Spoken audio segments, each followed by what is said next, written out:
they played this And the game, song how they've been I playing all heard is season Life is long, Highway and that by is Cars. grit. They will just not quit. They keep battling. They keep fighting. We've seen it throughout this entire game. Here we go in the ninth. All right, welcome back. Tie game. Who can walk off the win? Alexa has one hit in 4 at-bats. That hit came off Guerin leading off the 5th when she singled to center.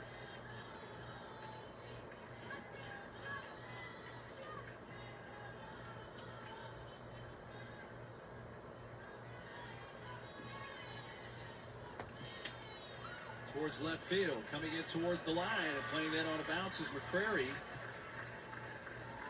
You know, if you're a left fielder in this game situation, you're like, do I leave my feet? If the ball goes by me, it's extra bases. Played it safe, and I don't blame her. Yeah, wise decision. She is a veteran outfielder, and any ball that's tailing toward the line is going to continue toward the line, so she had to consider that angle as well. And Guerin has had a lot of success in this game outside of someone by the name of Josie Foreman with the 2 home runs, but taking her chances here on Guerin and her defense getting outs. Well, they bunt. Throw to first is wide, and the lead run goes to third. Well, I'll be honest here. I was waiting for that play to, unfortunately, she's shaken up. Uh-oh. Wilkes.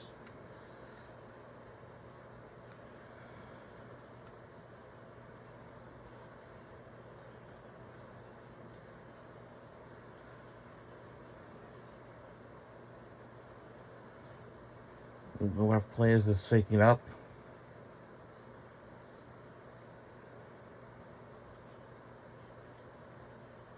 Alex Wilkes, the starting left fielder, who's had 3 hits today.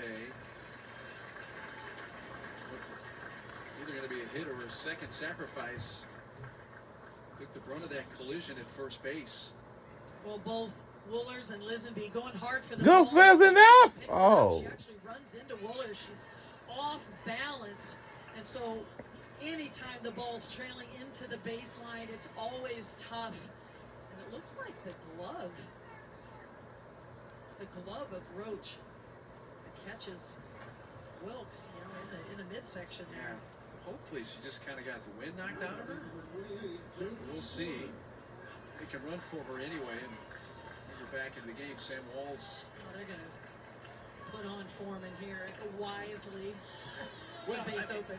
Which, if Wilkes is thrown out there on the sacrifice and you got a runner at second with 1 out, this was going to happen anyway. Yeah. So they're going to walk Foreman to load the bases. A base is open. It just happens to be second base. Well, the other thing this does for the Auburn offense, there's no outs in the inning yet. And what it does for the Auburn defense, is there's no decision making anymore. It's the play's coming home. There's a force out. When you don't have that force out at the plate, sometimes there's some decision making taking place. But I fully anticipate the Auburn infield to be pulled in once Foreman does take her base. And again, it's a no-brainer. Unless there's some diving play toward another base, then you take the out where the ball takes you. But in general, you've got to cut that out off at the plate. There's ball 4 to load the bases. By the way, they did give Wilkes credit for a sacrifice throwing error, allowing her to reach.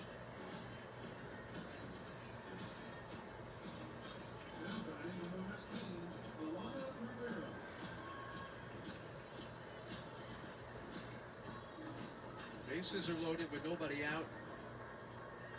You got S.J. Guerin closing in on 100 pitches in this relief appearance. And here's Rivera, who has struck out 3 times against Guerin. He's 0 for 4 today.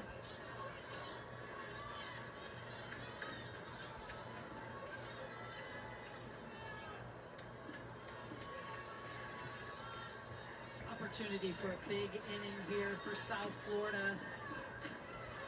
Infield's in, a lot of gaps created because they're in. That is a hit by pitch, and it gives USF the lead. And we're taking a lead again. Well, Regain it. Will proudly wear that one as it forces in the go-ahead run as Scalagani scores on a bases loaded hit by pitch. So it looks like the bases are loaded. Yep. This is going to be a very large comeback.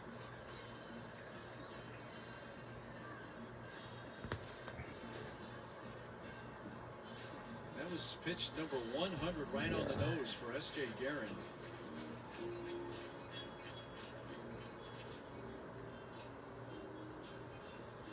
This game has just been one emotional roller coaster. I'm a little bit worn out. I can't imagine the players and the coaches on the field. It's been very up and down, and as we've talked about, these teams have been in this type of game all season long, just to grind and battle, not quit. South Florida has a big opportunity here. Yeah, I think if you're Auburn, you look at this. Number one, you've got the top of the order coming up when you get to the bottom of the inning. If you can just keep it somehow to 1, maybe 2 runs max, you feel a lot better about things if you're the Tigers. Camilo Ortiz-Martinez hits one high, hits one. And it's gone out of here. We have regained a larger lead. Grand slam home run of the game, yes!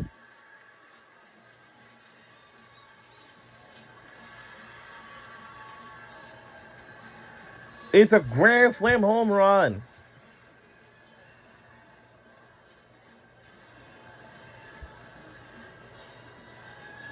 Ortiz-Martinez has been a power source for them all season at number 11, a granny. And S.J. Guerin leaves this one elevated over the middle of the plate, and Ortiz-Martinez does not miss. South Florida loaded the bases. They earned an opportunity to put some distance on the scoreboard, and you're looking at the exclamation point as they earn 4 more with a grand slam.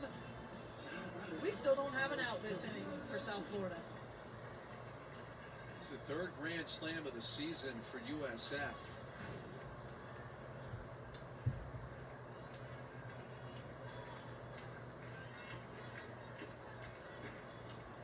Comes Chris Malveaux with his lineup card.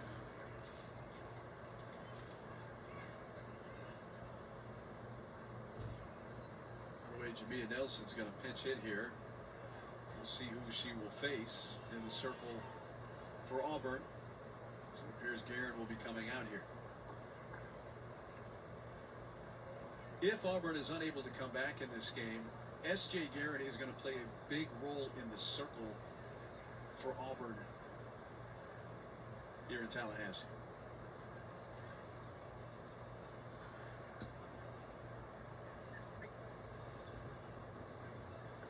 Yeah, it's hot. You know, if Auburn cannot come back in this game, and we know they can, we've seen them do it many, many times before. I mean, they've got a big deficit now, but if they can come back, that's one thing. But if not, there's a lot of games still to play here in Tallahassee if you're Auburn, and you're going to need S.J. Guerin, so understandable switch. So Milena Tambora, sophomore Marietta, Georgia, is going to be the new pitcher for the Tigers.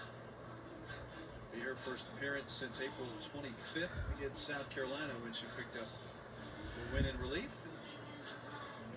It's her 14th appearance. Yeah, not throwing a lot of innings this season, but you're going to see her throw in the mid-60s, does have good velocity, works a curve drop ball combination. That changeup is a little bit of a work in progress, but it is evolving. She is able to use it. And Auburn making a pitching change here, looking for their first out of the inning.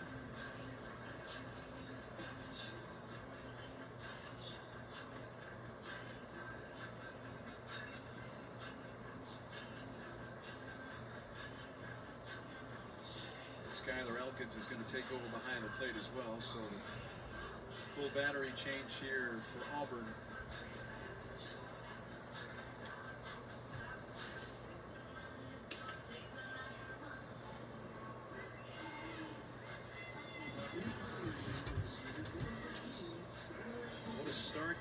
to this Tallahassee Regional.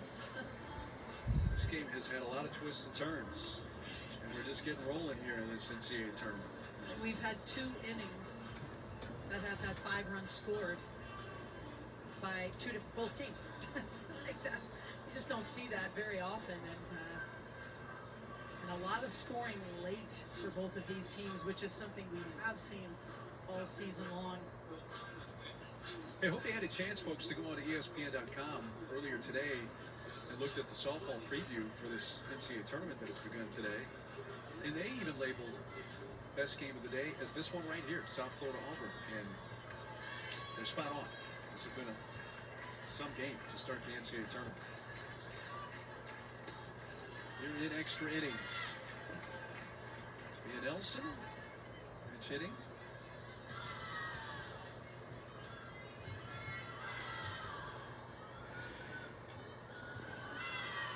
Sophomore from Pennsylvania. By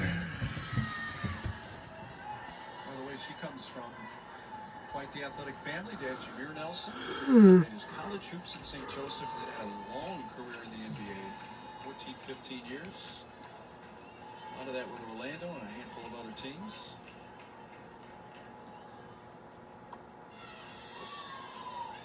Three balls, no strikes. Jameer Nelson.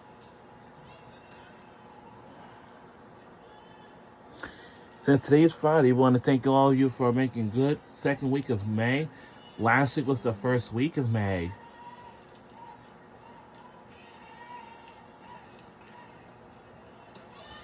Week 3 of May is coming our way next week. Because now next week is going to be busy for me because I have a job interview with Abercrombie & Fitch at Starbucks.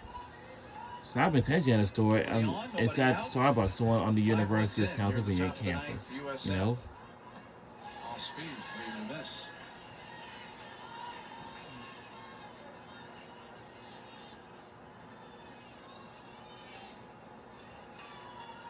Winner of this game plays the winner of the upcoming game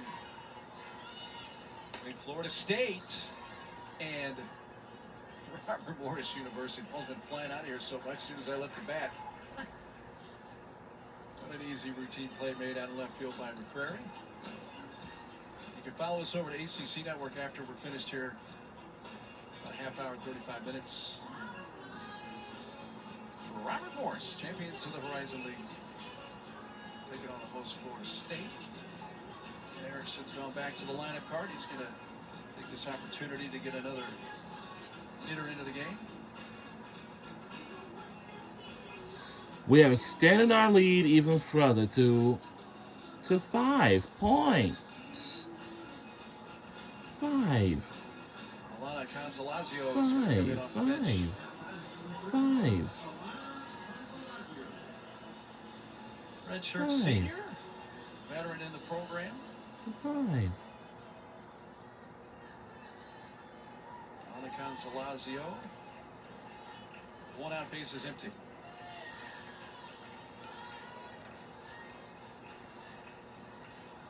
Well, there's no doubt South Florida, any team's going to want a grand slam at any point in time on offense, but kind of a running joke is it can be a rally killer because you got all this excitement. You get a runner one, you get another single, maybe you draw a walk. There's just a lot happening, and then you get the grand slam. It's this big emotional high, and you kind of feel that right now with South Florida as they're able to put some other hitters in, knowing that this is a long regional, and you want to give as many opportunities as you can to pinch hitters. Get them on the field, get those nerves out.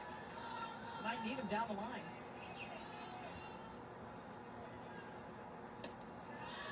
Speed up high to Canzalazio, and it's 3 balls and a strike.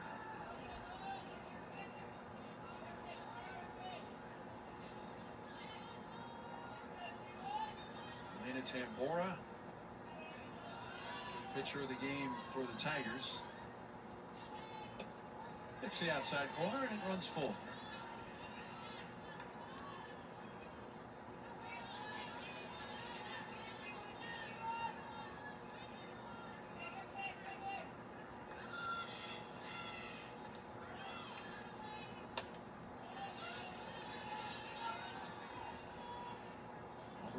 the top of the order up when we get to the bottom of the ninth inning.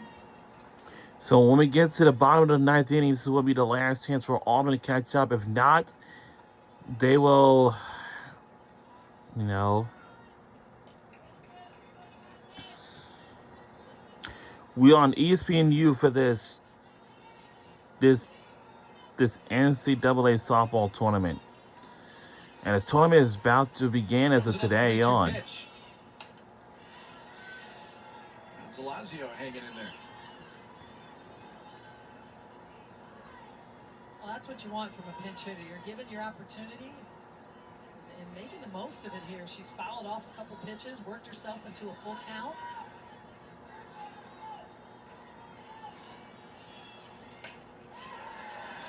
And Alana Canzalazio off the bench with a base hit. It's that 3-2 pitch right back up the middle.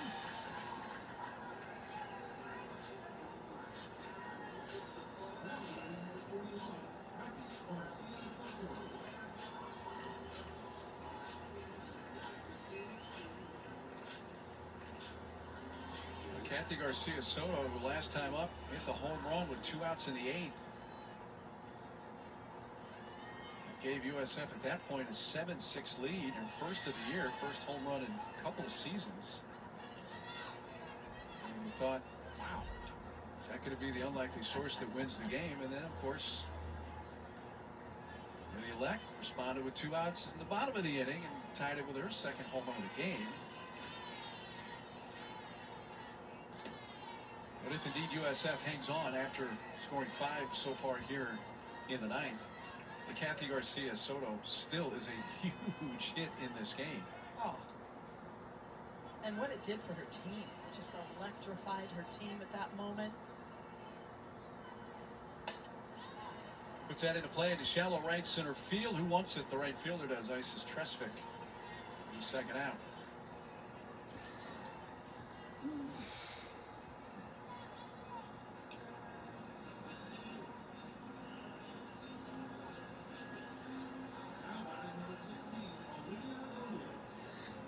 Yes, we'll be rooting for South Florida Bulls today.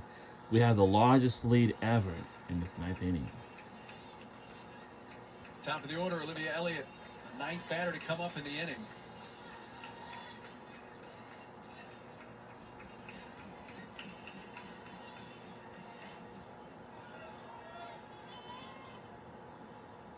One for 5 so far today.